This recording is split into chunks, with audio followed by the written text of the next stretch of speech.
Is editing still a good career choice in 2025?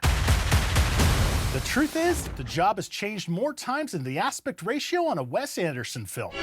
Why? I have my reasons. Which are what? My reasons? I'm not saying. I'm Michael Carr, Hollywood post-production professional and possible future sign flipper. Join me as I unpack the pros and the cons of one of the most creatively rewarding and stressful jobs in content creation. This is Content Future.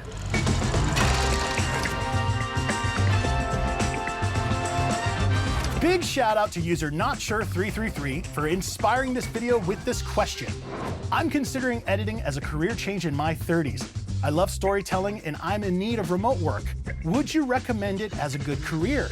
If so, do you have any tips or advice to help me get started? Well, let's play a little game called Back in My Day. This is where I reminisce about the mid-2000s media landscape when I was first starting out. Should I do it in old-timey voice? Back in my day. No, you know, that's pretty creepy. We'll just move on, yeah.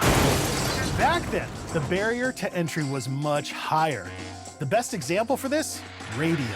If you've seen Private Parts, the Howard Stern autobiography, that is hilarious, by the way. You know Stern started at the bottom in college radio. Then clawed his way up through terrible gigs. In 1975, there was no other way to get your voice to the public besides broadcast radio. No internet, no iPhones. What's the barrier to entry now? Nothing. Anyone can start a podcast for free. We need to be able to say every dumb thing into a microphone. It's just how God made us. Editing was the same way. You had to really want it. Software was expensive, hardware was expensive. The training wasn't free on YouTube like it is now. To get started, I went to film school, interned at a local production company, and learned under a professional editor. Today, anyone can download editing software for free. Consumer apps like CapCut are so simple, your 70-year-old grandmother is posting highlight reels of her crocheting. This new design is so peak. It's fire. Content itself has changed dramatically too. When I started, YouTube didn't even exist. Social media did not exist.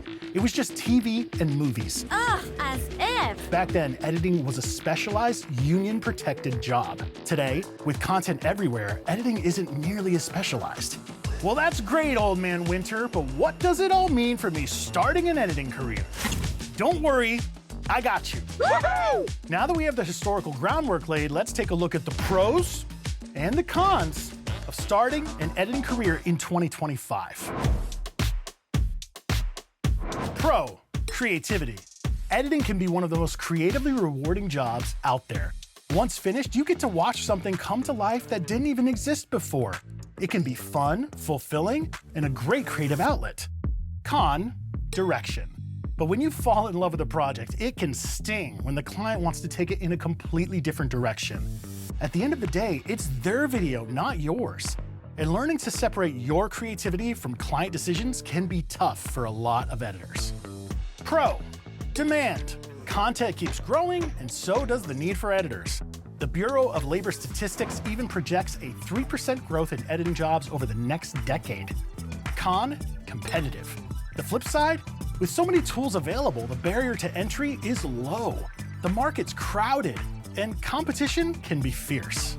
Pro, niche. Specializing, whether in commercials, music videos, or trailers, can help you stand out and command higher rates once you're in demand for that specific type of content. Con, time. But building that reputation takes time. And while you're climbing the ladder, a saturated market can push rates down, leading to a race to the bottom for some projects. Pro, remote. Faster internet and pandemic-era changes mean you can now edit for clients anywhere in the world. Although I think your local Starbucks might kick you out eventually. Con, freelancing. But much of the work is project-based, and in this economy, a steady paycheck is appreciated. As any freelancer knows, when it rains, it pours, but when it's slow, it can be brutal. Pro, variety. With new tools like motion graphics templates, Magic Mask, and automatic audio ducking, editors get to play with more creative tools than ever before. Con, expectations. The downside is, as software got more powerful and rates fell, many clients started expecting editors to also handle graphics, color correction, and even audio mixing, roles that used to be separate jobs. Pro, AI tools. AI is eliminating the grunt work like footage logging, syncing, and organizing, so you can focus on the creative storytelling side. Con, AI tools. But editors used to get paid for that grunt work. And as AI improves, some lower-tier editing jobs may disappear entirely. So to conclude, is editing still a good career choice? Maybe, possibly. It depends on you. Are you willing to put in the work to grow your career, focus on a niche so you can command higher rates, keep learning new skills, and build strong client relationships? At the end of the day, this is still a business. Pitching, networking, scoping out projects, and budgeting are all part of the job. I'll just end with a quick story. My Uncle Daryl is a lawyer, and when he was starting his career, a lot of folks asked him if he was worried about the market being flooded with other lawyers. He just confidently replied, "There's always room for a professional." Thanks for joining me today for this episode of Content Future. If you took something from this, please like, subscribe to the channel, and turn on notifications so you never miss one of our future episodes. And if you know someone who might benefit, please share with them. I'm Michael Carr, and I'll see you in the future.